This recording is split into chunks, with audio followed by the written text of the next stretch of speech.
Pipoca? Confere. Bebidas? Confere. Controle remoto? Na mão e pronto pro play. Então agora estamos entrando no Sofaverso.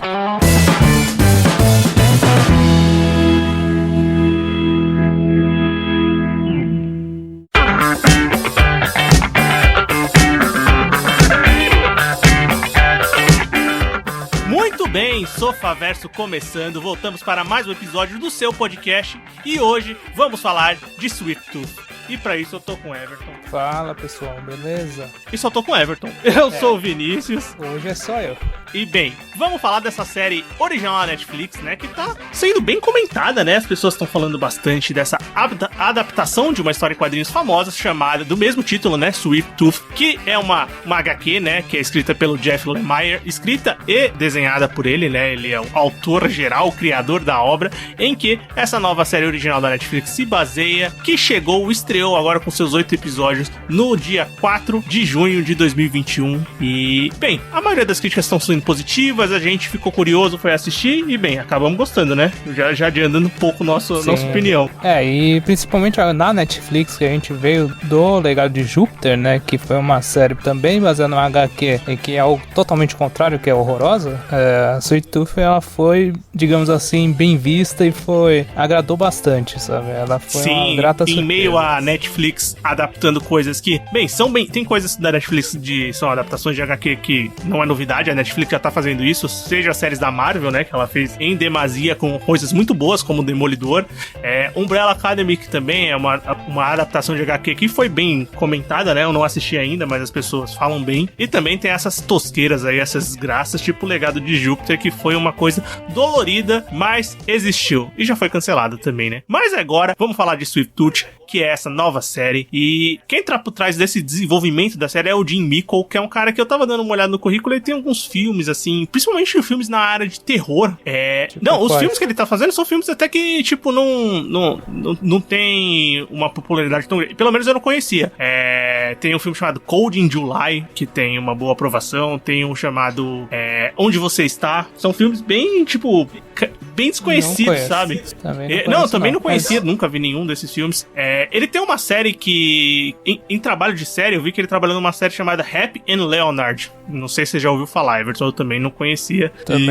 Dá pra ver que não são coisas assim, são séries e filmes tão conhecidos do grande público, né? Então eles pegaram um cara assim, mais desconhecido, mas que veio pra fazer o que eu acho que talvez seja agora o carro-chefe da filmografia e a adaptação de TV dele, né?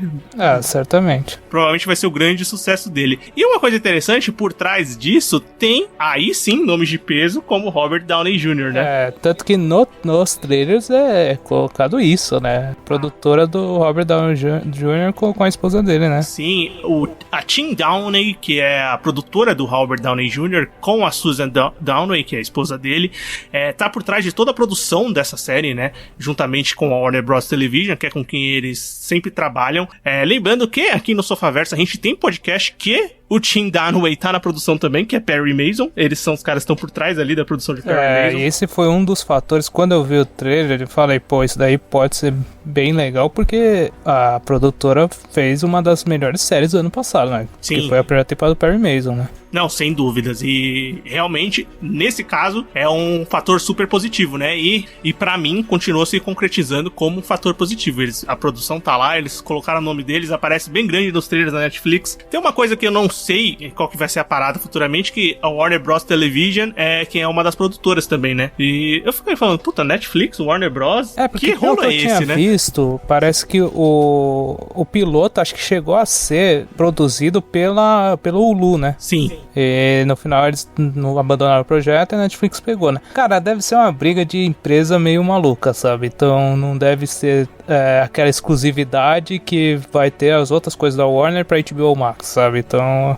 já deve ter um contrato bem fechado com a Netflix, sabe? Com certeza, porque já comentando, eu acredito que não vamos parar por essa temporada, né? Pelo que a gente assistiu nesse primeiro ano. Mas isso que você falou é verdade, em 2018 foi a primeira ideia de adaptação e um piloto foi encomendado pelo Hulu, que acabou não dando continuidade no processo da série. Em 2020, a Netflix pegou esse piloto e, sim, deu carta branca, falaram pra eles avançarem com o projeto e produzirem a primeira temporada completa, que foi filmada durante a pandemia de Covid. Não que a pandemia tenha acabado, né? Mas bem no ápice do ano passado, quando tava tudo fechado pra gravar, eles foram gravar a série lá na Nova Zelândia, que eu lembro que comentavam muito que foi um dos primeiros países que abriram, assim, pra produção de cinema e de TV. Então eles acabaram indo produzir a série lá, porque não tinha como produzir nos Estados Unidos ainda no momento, né? E a própria história da série, ela tem alguns paralelos com a pandemia que a gente vive atualmente também, né? Nossa, totais paralelos. Mas bem, pra quem não conhece, não assistiu a série ainda, primeiro, esse podcast vai ter alguns spoilers, né? Sim. Pra gente falar da série, dos personagens, vamos acabar dando alguns spoilers. Mas a história, basicamente, de Sweet Tooth se passa num futuro pós-apocalíptico, em que houve uma pandemia, né? De um vírus que eles chamam durante a série de flagelo. E, bem, pandemia matou gente pra cacete, o mundo foi pro caralho, mudou completamente. E, juntamente com a pandemia, acabou aparecendo o surgimento de crianças híbridas, que são bebês que nasceram parte humanos e parte animais. Então essas duas coisas aconteceram mais ou menos juntos e o mundo se modificou completamente.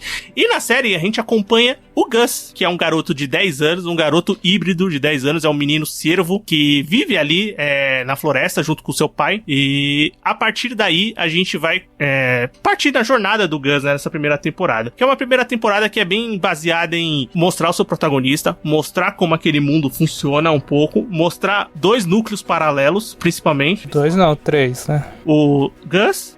o Gus mais 2, é isso. É isso que eu quis dizer. O núcleo do protagonista, mais 2 núcleos, e quando a gente tá assistindo, a gente sabe, puta, uma hora vai convergir isso aí, porque quando termina, a sensação dessa primeira temporada é de uma grande introdução, né? Mas a gente vai comentar melhor. Eu quero que o Everton comece falando quais são as expressões gerais que ele teve da primeira temporada. De maneira geral, eu gostei bastante. Os personagens em si são muito carismáticos, então você quer acompanhar a jornada deles, muito pela própria história, que é uma jornada muito de descoberta do Gus, porque ele viveu a parte da vida dele totalmente lá, isolado do resto do mundo, e depois da morte do pai dele, que criou ele sai pro mundo, né? Então tudo é novo pra ele, tudo é uma descoberta, e você vai junto com ele descobrindo como é que tá a convivência das pessoas naquele mundo, e também com a situação dos híbridos naquele mundo, que a maioria é caçado pelos últimos homens, que são os chamados últimos homens, né, que é a principal força antagonista da série, né. E ao mesmo tempo tem os outros núcleos, que é o núcleo da Amy, que eu achei bem interessante também, eu achei bem legal o núcleo dela. O que eu não gostei muito foi o núcleo do Dr. Singh, que eu achei meio bunda mole. Mas de resto, cara, a série funciona muito bem. É diferente, por exemplo, do Legado de Júpiter, que é uma série recente da Netflix também. Ela usa os flashbacks de uma maneira muito melhor, muito bem feita, que eles não são introduzidos do nada no meio dos capítulos. Eles são utilizados já no início do capítulo para demonstrar o personagem. Tchau, acabou, sabe? Aconteceu o flashback aqui, já resolveu e não precisa ficar enrolando. Tem uma coisa, sabe? que aqui tem que ser bem feito pra funcionar, que é narrador onisciente, onipresente. Também isso e funciona. Aqui existe. O texto é muito bonito, né, da série. Eu não sei o quanto pega da HQ, mas Não, a série inteira, ela é muito bonita. Os cenários que eles utilizaram lá na Nova Zelândia, cara, são excelentes, sabe? São muito bonitos. Sim, eu acho que eu concordo muito com o Everton. Eu acho que a série tem... Essa parte do narrador é bem legal, quando bem feita, e nessa série funciona muito. A série realmente é muito bonita em termos tanto de produção, de locais, de estética, apesar de eu achar que ela falha no CGI quando necessário. Sim, isso vamos comentar também. E ela... Quando necessário não, quando desnecessário. Pois né? Tipo, você fica tentando entender por que colocou ali aquilo, né? Mas eu não atrapalho a experiência de maneira nenhuma. Eu acho que a experiência vale muito mais porque o texto da série é muito bonito, os acontecimentos, os personagens. Eu gosto dos 3 núcleos. Eu até gosto do núcleo do doutor, assim, não tanto pelo personagem, mas mais pela construção de mundo daquela parte, pra você entender melhor como eles se organizaram em comunidades e ver como as pessoas são paranoicas, e é até assustador o núcleo dele, né? Isso é bizarro, é bem complicado. Mas em termos gerais, eu achei a série muito legal. Eu acho que tem algumas coisinhas aqui e ali que a gente vai comentar durante os comentários dos personagens e desses núcleos, né? Vamos começar conversando sobre o Gus, que é o nosso protagonista, né? Esse garoto meio menino, meio cervo, de 10 anos, que mora com o Paba dele, né? No começo da série. O Paba. Que é vivido pelo Will Forte, que talvez seja o ator mais conhecido da série, né? E o Nonze. O Nonze Wannozzi. O Nonze Wannozzi, que é o Big Man também, né? Ele fez bastante coisa também. Lembrando recentemente e fazendo uma conexão que ele está em Game of Thrones, né? Que a gente tem um podcast aqui comemorando os 10 anos da série, ele tá lá. Mas o pai do Gus é o Will Forte, né? Que você deve conhecer. Talvez, assim, de série tem aquela Último Homem da Terra, né? Que ele é o protagonista, né? Sim. Ele faz muito série de comédia, já apareceu, um monte de filme também. É um rosto conhecido. Mas o Gus, que é esse nosso protagonista de 10 anos, ele é aquela criança que tem os olhos totalmente... É uma criança inocente, que viveu ali 10 anos, sempre tá casinha com o pai, não tem a visão do mundo como um todo, não conhece o mundo como um todo, e vai partir nessa viagem, né? Então é uma história até conhecida, mas que aqui é contada novamente de uma maneira diferente, né? Sim, ele é um garoto muito esperto, ele é muito curioso, só que ele realmente ele viveu uma vida totalmente limitada naquilo que ele conhecia, né? Então tudo que acontece é novidade pra ele. E muito do apelido dele de Bico Doce também é por essa questão de experimentar novos doces, comer essas coisas e gostar pra caramba, tá ligado? Quem vive o Gus é o Christian Convery, que, apesar de ser, assim, desconhecido, porque ele é um ator jovem, né? É difícil lembrar de criança, assim. Mas ele já participou de Supernatural, já participou de algumas séries grandes ali. Mas, com certeza, o Gus vai ser o papel que vai dar uma deslanchada pra ele. Eu acho que assim, o Gus é um personagem que requeria essa inocência, essa falta de conhecimento do mundo, mas, ao mesmo tempo, não ser besta, né? Que ele... ele não é besta, mas ao mesmo tempo ele também não é aquele personagem, aquele garoto extremamente esperto que resolve as coisas. Não, ele é o foco que vai ser perseguido, que vai se colocar em problemas, né? Com certeza, e é colocado, né? Toda hora ele é colocado em vários problemas. Logo no começo da série ele já passa por um problema muito grande, que é o pai pegar a doença, né? Sim. Que é esse ponto. E toda a jornada dele, desde que o pai dele morre, acho que no primeiro capítulo já, né? No primeiro ou no segundo capítulo, no máximo, o pai dele já pega a doença, morre e aparece o Big Man, que é o Shepard, que é vivido pelo Nonze Wannozzi, que a gente comentou. Que é um personagem bem legal também, que ele traz já um background na própria história de ser um cara que foi dos Últimos Homens, e ele realmente vira o bodyguard do Gus, é mais né, uma relação de tipo, puta, não me atrapalha, criança chata, que não é necessariamente nova, mas que funciona muito bem. E é muito bom como evolui a relação entre eles durante a série. Tipo, não é uma coisa do nada, e é bem feita essa construção. Tipo, no começo, realmente, ele quer se livrar do Gus, e depois ele fala, não, eu tenho que ajudar esse moleque, sabe? Ele é uma pessoa muito especial, sabe? Com certeza.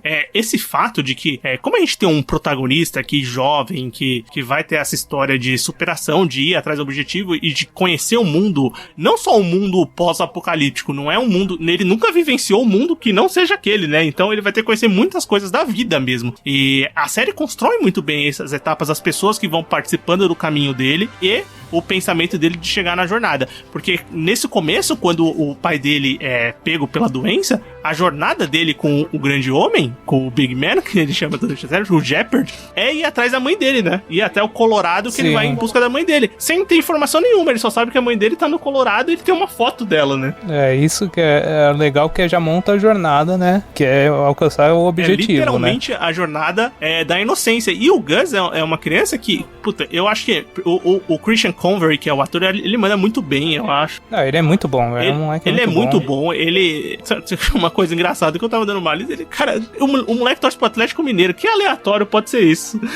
Ele tem um vídeo dele lá do Netflix. Tem, mas ele tá com a camisa do Atlético porque realmente ele torce pro Atlético. Eu achei que os caras da Netflix tinham atacado a camisa dele, mas não, tem um vídeo do Hulk falando com ele, tipo, ele torce pro Atlético, ele viu na TV, achou legal o Atlético Mineiro e, pô, vou torcer pro Atlético Mineiro. É uma coisa meio aleatória, mas ele tem essa relação pequena, mas existe essa relação com o Brasil. Mas o ator é muito bom, ele, como eu falei, ele participou de algumas outras séries, mas nessa ele se destaca mais, lógico, ele é o protagonista, né? E ele traz muito bem o espírito que o pessoal queria na série, porque assim, o Sweet Tooth foi uma HQ que sempre teve no meu radar, assim, eu conhecia, eu sabia que existia e tal, mas não tinha lido.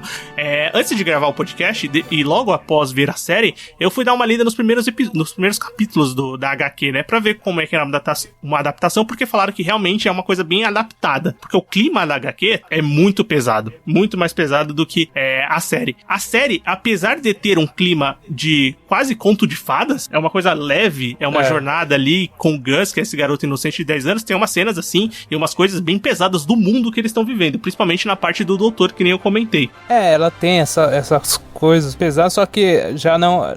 Ao contrário de muitas coisas da Netflix, não é graficamente pesado, né? É só a ideia, né? Só a ideia. Por isso que ela traz... Mas realmente parece... Eu lendo assim também, falando em comparação com a HQ, ela deu uma amenizada pra atingir um maior público e também dá uma outra cara, uma cara mais de realmente conto de fada, né? E um ponto que eu acho que é bem interessante e bem legal é como o Gus contagia os outros personagens que vão aparecendo na jornada dele, né? Todos os personagens vão embarcando. Quando a gente tá falando do Jeopardy, que é esse primeiro personagem que é ligado diretamente com ele tem sim a própria história, é contada de uma maneira que você entende. Os personagens principais, assim, o Gus, o Jeopardy, a Ursa, que a gente vai comentar depois, que é esse núcleo do Gus, basicamente, né? Ele sim tem os seus flashbacks, tem as suas histórias contadas, e sem ser muito extenso, mas de uma maneira que você consiga entender. Então os capítulos são construídos, sim, por mais que sejam 8 capítulos e teoricamente poucos episódios, os personagens principais eles têm suas histórias bem contadas. E o Gus, realmente, ele leva as pessoas pra um lado de esperança naquele mundo ferrado, né?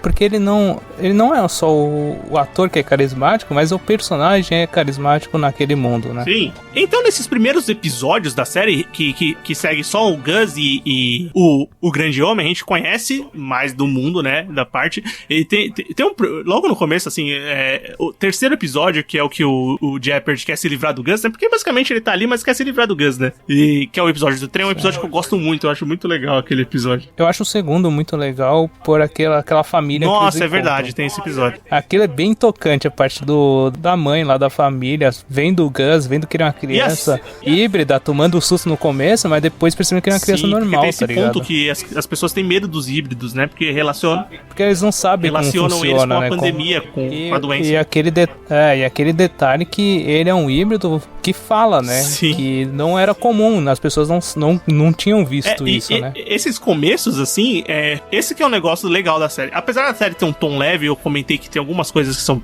mais pesadas, que te fazem ficar, tipo, meio tenso. Nesse começo, no primeiro episódio, quando o Grande Homem aparece, quando o Grande Homem fica traduzindo, né? Quando o Jeopardy aparece, uma cena tensa que o Gus tem que se esconder. Depois que tem a batalha lá na casa que eles estão convidados, é legal também, é uma cena tensa. A terceira parte que eles estão fugindo é uma cena mais acelerada, assim, mas também é legal da parte do trem. Então, a série sabe dosar essas cenas. Logicamente, não vai ter uma cena de porradaria franca, uma superação. São coisas pontuais pra você construir o clima da aventura que eles estão tendo, né? Tem esse tom aventuresco de vez em quando. Logicamente que o drama é uma pauta maior, né? Sim. Mas só pra gente finalizar esse núcleo, outra personagem que aparece nesse núcleo, que é importante, aparece ali... acho que ela aparece no 4º episódio, se eu não me engano, que é a Ursa, né? Que é a Becky, que a gente descobre mais depois. Que é essa garota, né? Sei lá, não tenho a mínima ideia, deve ter uns 18 anos ali. 16. No máximo, né? Que cria um grupo de... Na maioria são jovens, né? Que querem defender os híbridos, né? Ela tem essa ideia, né? Então é mais um personagem que entra ali junto daquele núcleo pra... ela tem a ideia que os híbridos são um milagre na natureza e que realmente o vírus foi meio que uma punição pra humanidade, Sim. né? É mais ou menos quando entra o membro faltante do grupo, né? Porque, obviamente, no começo não é bem o membro, mas depois acaba se tornando. E tem aquela rivalidade da Ursa com o Big Man, né? Isso, eu acho muito legal quando ela entra no grupo e a relação entre o grupo, tipo, ela com o Big Man, eu acho legal, tá? O jeito que ela trata bem o Gus. O que eu não gostei muito foi na parte lá mesmo da apresentação, que eu achei que aquela briga que expulsou ela do grupo é muito aleatória, tá ligado? A atriz que vive a Ursa, só pra gente não passar em branco, é Stephania Lavie Owen. E eu concordo com você. Eu gosto da personagem, mas eu gosto mais dela depois que ela se afasta do grupo lá. Sim, aquele grupo ele é muito... aleatório, porque ela parece que tem uma posição muito forte no cargo lá, mas tipo, a primeira coisinha contrária, os caras já expulsam ela, não tem ninguém do lado dela, sabe? E o grupo, ele parecia ser muito mais forte e muito maior do que realmente demonstrou. Porque quando ele aparece, eles batem nos caras lá, eu esqueci o nome dos caras, os últimos homens, que são o exército, né, que vai atrás dos híbridos e tal. Matam, dá a entender que eles matam os caras lá. Realmente tem técnicas de batalha, né, na parada. E tem uma organização grande, com vários membros e tal. E posteriormente, depois que ela se afasta do grupo, que ela é expulsa, aquele grupo não volta mais. Ele não tem mais utilidade pra história nessa primeira temporada, pelo menos. Não tem, mas provavelmente voltará. Eu acho muito difícil ser abandonado essa parte. Se for abandonado, vai ficar muito estranho. Sim, porque quando ela sai meio que brigada, né? Ela sai brigada lá e é meio que um grupo vai contra o ideal dela. Por quê? Porque ela acabou perdoando um desses caras que, como a gente comentou, o grande homem era o último homem, né? Um cara malvado, um cara do exército, um cara que matava híbridos, teoricamente, né? Porque a gente não entende bem isso. A gente sabe que ele matou pessoas, ele diz que ele precisa... Ele matou pessoas na série, né, cara? Ah, não, sim, mas tipo, pessoas que talvez fossem inocentes, entendeu? Não que necessariamente mexeram com ele. E fica essa relação dos dois personagens, porque o Gus, provavelmente a gente comentou que o Gus molda as pessoas, ele molda a primeira, além de moldar o Shepard no começo ali, pra ele entender e levar ele na jornada, ele vai moldar a Ursa, que faz ela perdoar um cara que era imperdoável pra ela, né? Que é o ideal do grupo dela. Sim, é o poder dele, né, cara? Ele realmente consegue influenciar bastante todo mundo, muito pelo carisma e por aquele fator dele ser um ser realmente especial. Ele é além dele ser um híbrido que não é comum naquela idade, daquele jeito, ele é uma pessoa que foi criada de uma maneira muito amorosa, né? Então ele é um cara que realmente consegue transmitir esse carisma para as pessoas e fazer as pessoas acompanharem. Se você tiver um pingo de coração, é impossível você não gostar do Gus. É impossível você torcer pro Gus se dar mal. Você sempre quer que ele se dê bem, porque realmente a série constrói muito bem essa aura inocente e de esperança no personagem que guia a história, né? Que é o que precisa ali naquele mundo. E você quer que ele atinja o objetivo dele, que no caso é encontrar a mãe dele. E obviamente depois vai ser um objetivo em relação com os híbridos também. Vai ter essa história maior posteriormente. Mas bem, vamos comentar um pouquinho dos outros dois núcleos que a gente comentou ali no começo, porque eles aparecem desde o começo da história, né? Eu acho que o primeiro que aparece é o do doutor Aditya Singh, que é vivido pelo Aditya Akharta, que é um médico. Basicamente ele era um médico que tava ali quando começou o flagelo, né, a pandemia, o vírus mortal que dizimou boa parte da humanidade, e ali nos flashbacks vai mostrando como ele tava trabalhando, e hoje ele vive numa comunidade, né, mais ou menos como se organizaram as comunidades nesse mundo pós-apocalíptico. Me lembrou muito as comunidades depois de uma parte do The Walking Dead, sim, tá ligado? É verdade. Mas você falou que não gostou muito do personagem, né? Não, é que eu achei ele demora muito pra entender o que tá acontecendo, sabe? Eu acho que assim, eu gosto do personagem assim, eu acho que ele tem assim, que assim, ele tem a vida dele a partir do flagelo, ele tem uma esposa, a Rani, que é vivida pela Lisa Velani, que é uma atriz. Ela é uma atriz porque ela vive um personagem aqui, mas é uma personagem que ela tem a doença, mas ela não contamina os outros. E isso é uma coisa que eu também fiquei esperando eles darem uma sacada, né? Tipo, por que ela não... São coisas que eu não entendi. Eu não entendi, primeiro. Ela é uma das pessoas que pegou o flagelo e tá viva até hoje, né? Então, tipo, são 10 anos que se passam desde o começo da pandemia. Porque provavelmente ela pegou no começo e agora já fazem 10 anos, né?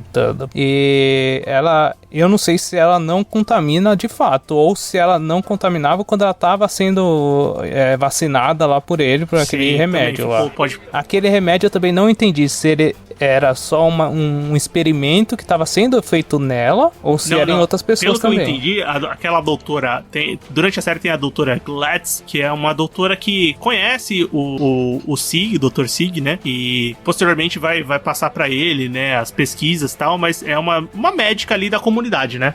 Pelo que eu entendi, eles conseguiram sim criar essa vacina, que não é uma cura, mas que é uma coisa que dá uma sobrevida. Entendi. E ela fornecia mais pra ele porque era amigo, tipo, pelo que eu entendi era isso.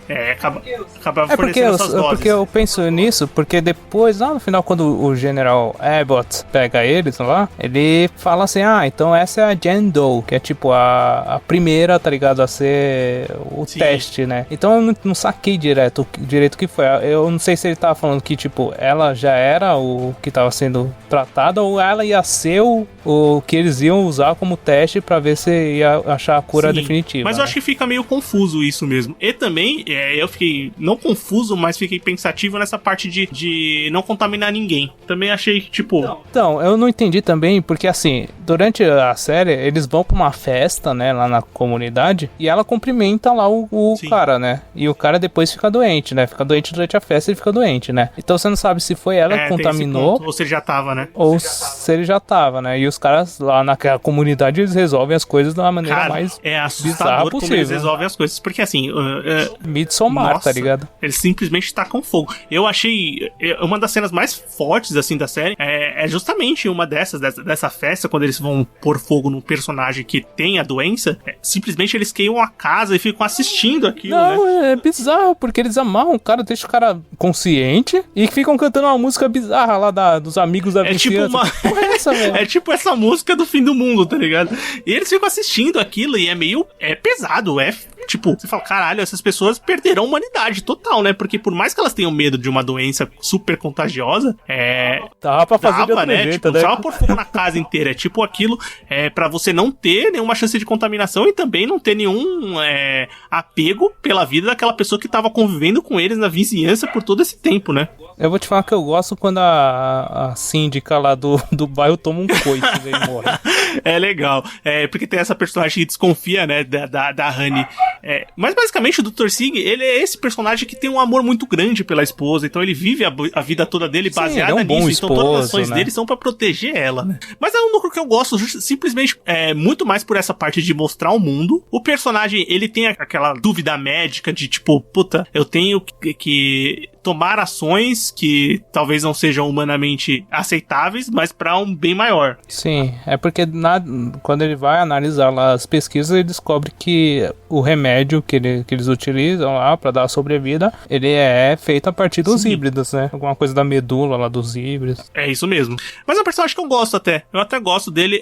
Eu acho que é um personagem que ele tem a sua importância e com certeza vai ser muito importante no decorrer da história. O outro núcleo que a gente comentou no começo que existe na série é o da Amy Eden, que é vivida pela Dania Ramirez, que é esse núcleo de uma...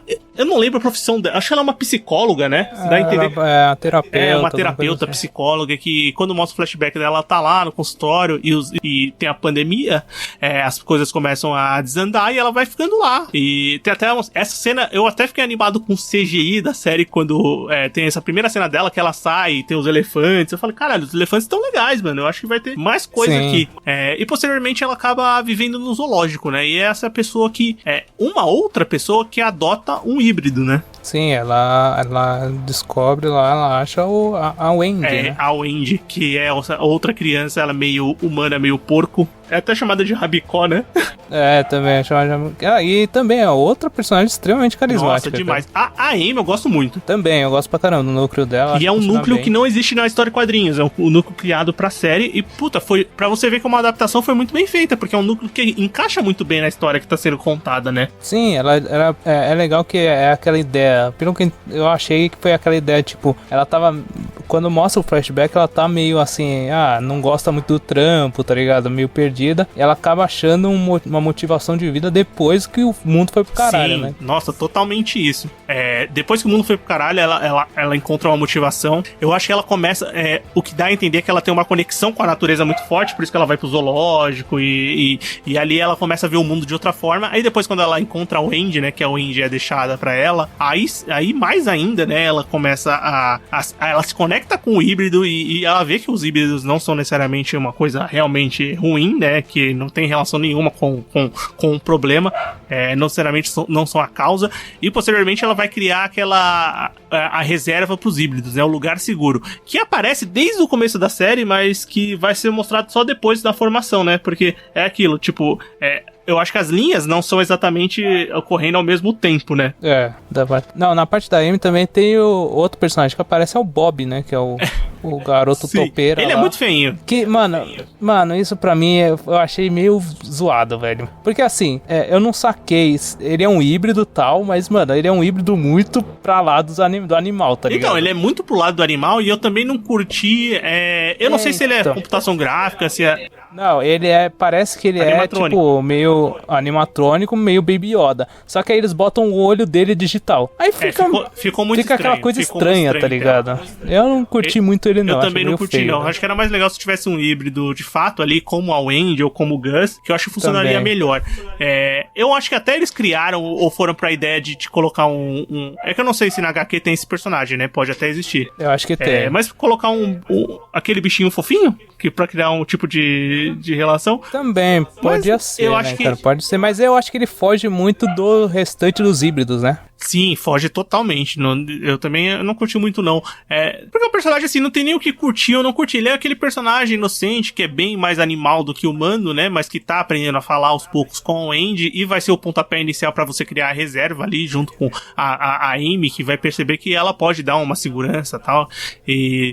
Mas é tipo, eu não gostei muito da forma gráfica que ele foi colocado ali, do efeito mesmo, pra colocar o personagem em cena ali. Eu acho que não funcionou legal. Me tirava um pouco não que seja da realidade, mas do que tá acontecendo ali na série. Você vê que tá muito fora do tom, as próprias regras do universo. Sim, lá, né? Você vê que tá meio fora do tom. Mas o personagem que o Everton comentou rapidamente, e é o principal antagonista aqui da série, é o General Abbott, que é vivido pelo Neil Sandlands, que é aquele cara filha da puta que quando aparece na tela, ele rouba o show pra ele, né?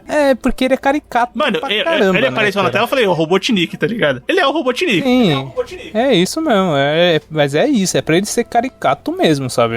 Ele é o vilão por ser vilão, tá ligado? Porque, pelo menos, essa primeira temporada, que não demonstra nada além disso, sim, sabe? Que ele é o líder, né, desses últimos homens, um general que realmente ele quer capturar os híbridos. E, além de...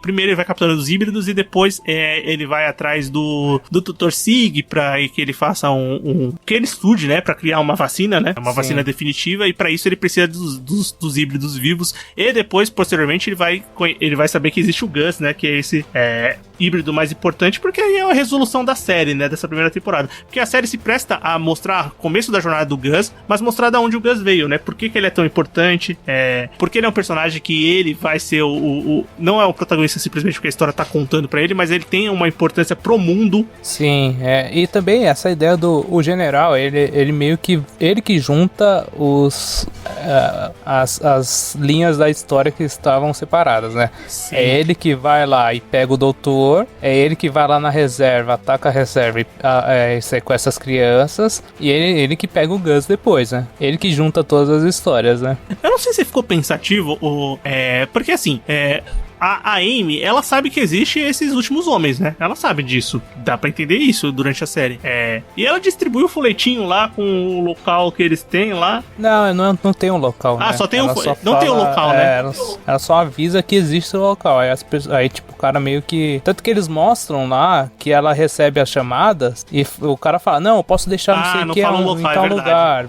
Não, vem buscar ela. Não, se for fazer, você tem que deixar em tal lugar que eu que vou pegar, sabe? Não, tem razão, é verdade. E, cara, eu acho que isso que você falou é verdade, né? O antagonista, né? O General Abbott é o responsável por juntar todas as três histórias pra você contar. Os três núcleos separados são convergidos nessa história principal, que é bem uma primeira temporada de introdução do protagonista, de introdução dos outros personagens pra contar uma história. Eu acho que a série vai numa reta final muito boa, né? Sim, o último capítulo, os dois últimos capítulos são bem legais.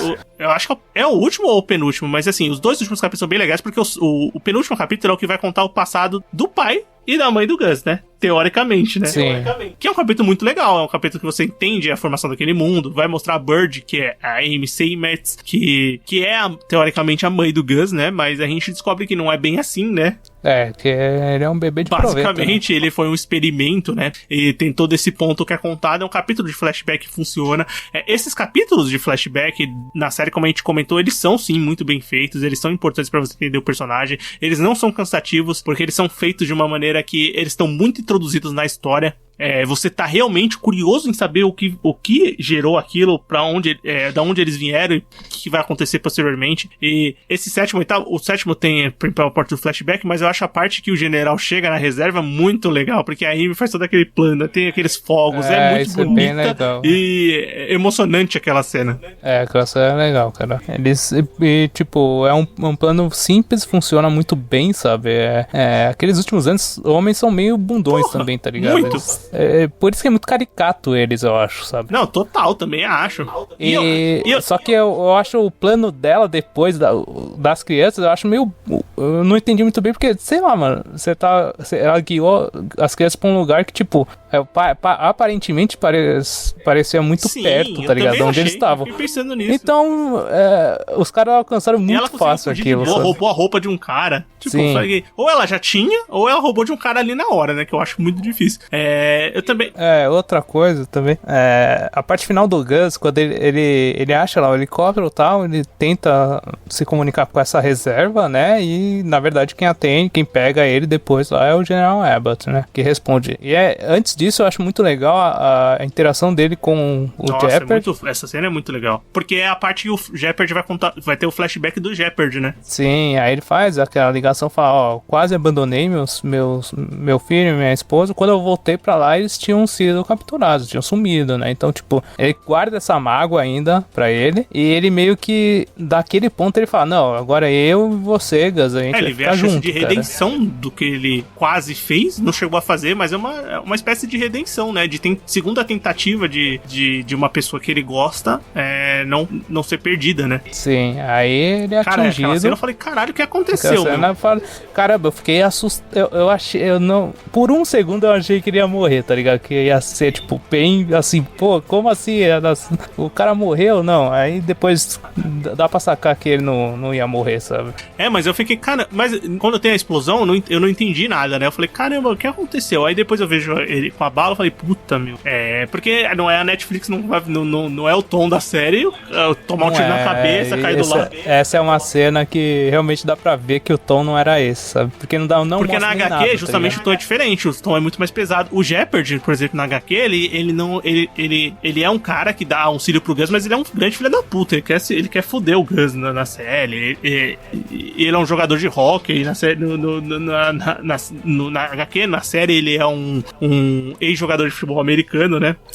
São umas diferenciazinhas, mas na verdade no HQ o Shepard não tem essa vontade de auxiliar, não tem essa mudança de auxiliar, né? Desde o começo ele auxiliar o Gus é parte de um plano que vai beneficiar ele, né? Aqui não, aqui é diferente. Aqui o Gus apareceu ali e foi modificando o personagem de verdade, né? Eles podem até usar isso depois, né? Mas eu acho muito difícil pelo jeito que foi construída, sabe? Porque a temporada ela finaliza justamente com grandes ideias pra continuar a história, né? Como eu falei, é uma história de introdução, basicamente, né? Porque a gente, apesar de o Gus ser capturado, a reserva ser destruída, os híbridos foram capturados, o Shepard tomou um tiro, por incrível que pareça, o final da série é esperançoso. Pra caramba, porque ele é esperançoso assim. Porque tem a dupla Amy e Shepard que vão atrás das crianças, né? As crianças que se encontram. Sim, exatamente. Que é uma cena muito bonitinha. Não é a última cena. Teoricamente, a última cena do personagem principal do Gus é essa cena de esperança de o Gus encontrando outras pessoas, ou os híbridos, né? Pessoas / animais que são iguais a eles, né? Ele não se sente mais o único daquele mundo. A parte da Ursa que ela revela que ela é que a irmã dela, que ela sempre mencionava, é a Wendy, né? Sim. E tipo, isso daí eu já tinha sacado antes. Porque quando ela fala da irmã, ela falava, não, minha irmãzinha tal. Aí eu já saquei, a irmã dela é híbrida, certeza. E depois, quando vai passando um pouquinho, aí a Wendy vai ganhando muito destaque, você fala, não, só pode ser ela, sabe? Porque tem que ser um personagem próximo, né? Essa eu nem me surpreendi, porque realmente tava muito cantada essa bola. Mas o que mais traz, assim, uma esperança, ou então alguma coisa pra uma segunda temporada legal, é a Bird aparecer. Sim. Atendendo lá o telefone e ela estando lá no Alasca,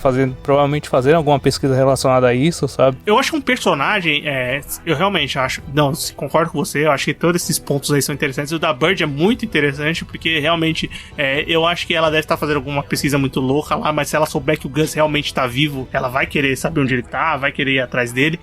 Mas tem aquele personagem de óculos que tem o general e tem um cara de óculos, que é um cara que o general coloca pra auxiliar, pra ficar acompanhando o doutor. Eu acho que ele vai bolar alguma coisa contra aquele sistema deles. Porque pra mim ele ficou com muito ajudando disfarçado, mesmo fazendo vista grossa. Mas ele tem uma ideia isso, de que ele pode ser um cara que pode vir a ajudar os protagonistas, as pessoas boas, vamos dizer assim. Eu imagino assim, porque assim, o general, ele fala, a primeira vez que ele aparece, ele fala assim, não pisa na bola dessa vez. Então ele já deve ter feito alguma coisa, né? Então, ou ele é algum tipo de infiltrado lá, de alguma outra organização que possa surgir aí, sabe? Mas quando termina a temporada, basicamente você fica com aquela ideia, agora eles vão eu quero ver qual que vai ser a invasão pra poder salvar esses moleques, ou o que eles vão criar lá, né? Que é muito bom. Porque assim, a primeira temporada é a jornada, né? A segunda é aquela temporada de fuga, né? De resgate. E pelo que eu vi, a HQ não é muito grande, a HQ tem poucos volumes, não tem tantos capítulos, não é uma coisa gigantesca, tipo The Walking Dead, umas coisas assim. É uma HQ que tem a sua história bem contada, assim, contida, e para um primeiro ano, eu acho que funciona muito bem. E como é uma série nova, vamos dar nossas notas, né? Vamos dar de 0 a 10 barras de chocolate, que basicamente é o que o Gus consome sempre quando possível na série, e não é à toa que é o bico doce, né? Everton, quantas barrinhas de chocolate você dá pra Sweet Tooth? Cara, eu dou um 8 bem sólido, sabe? Eu acho que ela funciona muito bem, é uma excelente série. É divertida, ela é bem emocionante e tal. Ela tem algumas falhinhas que a gente já comentou aqui, né?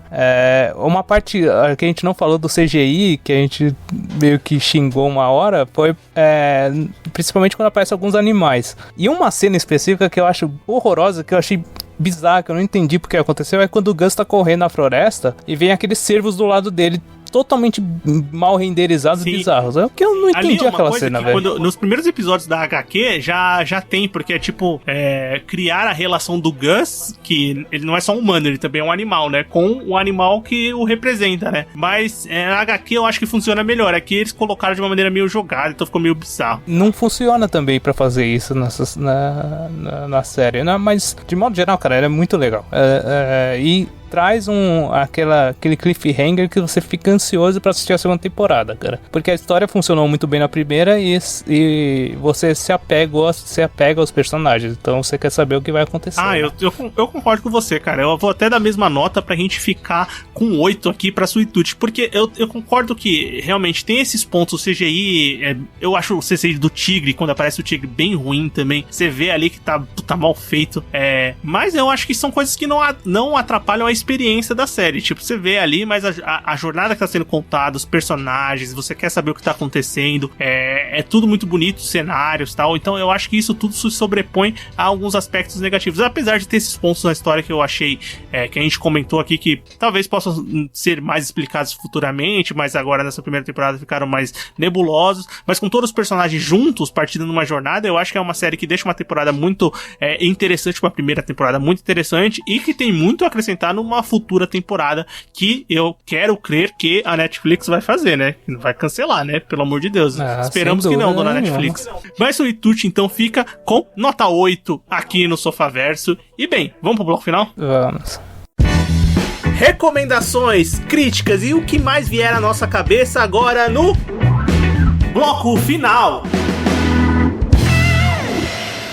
Muito bem, bloco final do Sofaverso começando. Agora é hora da gente recomendar alguma coisa que a gente assistiu, alguma coisa que a gente leu, alguma coisa que a gente escutou, vale qualquer coisa. Everton, o que você traz dessa vez? Bom, a novidade que eu consumi essa semana foi o CD novo do Helloween, né? Da união dos ex-integrantes ao Helloween e o novo CD, o novo trabalho deles, com Michael Kiske, com Kai Ransom, com Andy Darius, todo mundo junto. É um CD muito legal, cara. Eu gostei bastante, achei bem divertido.